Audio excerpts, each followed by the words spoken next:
2026 జై భవ శతమానం సులువుగా శతమానం భవతి అని ఆశీర్వదించిన నిండు నూరేళ్లు వర్ధిల్లు అని దీవించిన పదాలు వేరైన అంతరార్థం ఒకటే. చిరకాలం ఆరోగ్యంగా జీవించమని. ఈ ఆరోగ్యం కోసమే తప్పిస్తోంది ఆధునిక లోకం. ఈ దీర్ఘాయుషు రహస్య కోసం పరిశోధిస్తోంది శాస్త్ర సాంకేతిక లోకం. ఆరోగ్యంగా దీర్ఘాయుషులుగా జీవించాలని ఎవరికి ఉండదు. మరి ఇందుకున్న మార్గాలేంటి? 2026లో ప్రతి ఒక్కరూ ఆరోగ్యంగా, అంటే ఆరోగ్యమే మహాభాగ్యం అని మన పెద్దలు చెప్పారు. ఎన్ని ఆస్తులున్నా, ఎన్ని అంతస్తులున్నా ఆరోగ్యం లేకపోతే దేనిని అనుభవించలేం. సో ఆరోగ్యానికి మించిన మహాభాగ్యం వేరొకటి లేదు. కాబట్టి ఆరోగ్యం మీదనే దృష్టి పెట్టండి. కరోనా కూడా మనకు అనేకమైన జీవిత సత్యాలను తెలిపింది. సో ఎంత కూడబెట్టుకున్నా ఒక రోజు వస్తే అది ఆ రోజు ఏమి మిగలదు. సో ఆరోగ్యాన్ని కాపాడుకోవడం అత్యంత ప్రాధాన్యత అనే అంశాన్ని కరోనా కూడా అనేక పాఠాలు నేర్పింది. సో కొంత కరోనా తర్వాత జనాల ఆలోచనలో కూడా మార్పు వచ్చింది. ఆరోగ్యం పైన దృష్టి పెరిగింది. ఆరోగ్యాన్ని కాపాడుకోవడం పైన,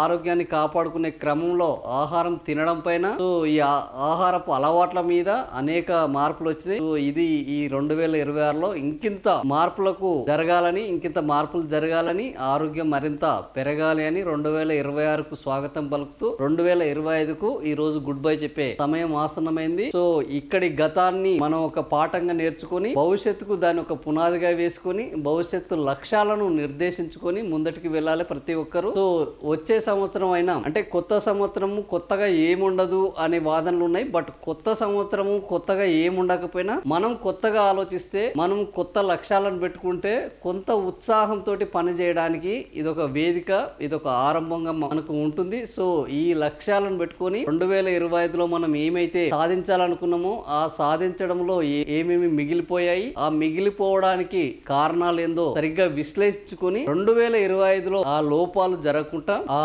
సోమరితనం మనం ప్రదర్శించకుండా 2026లో ఇంకా కాస్త గట్టిగా కష్టపడము, అనుకున్న లక్ష్యాలని సాధించడము, దానిలో ఉన్న తృప్తిని పొందడము. సో ఇది 2026కు స్వాగతం పలకాల్సిన సమయము. సో ఆరోగ్యము ఖచ్చితంగా మనం ఏది సాధించినా శరీరమాంద్యం కలు ధర్మ సాధనం అంటారు. ఏ దాన్నైనా సాధించాలంటే శరీరము అంటే మన ఆరోగ్యాన్ని ఖచ్చితంగా కాపాడుకోవాల్సిన అవసరం ఉన్నది. ఈ ఆరోగ్య రక్షణ పైన దృష్టి పెట్టాలి. ఆ తర్వాత ఆశయాల సాధనకు ముందటికెళ్ళాలి. 2025 31కి ఈ రోజు సెలవు పలుకుతాం. రేపటికి స్వాగతం పలుకుతాం.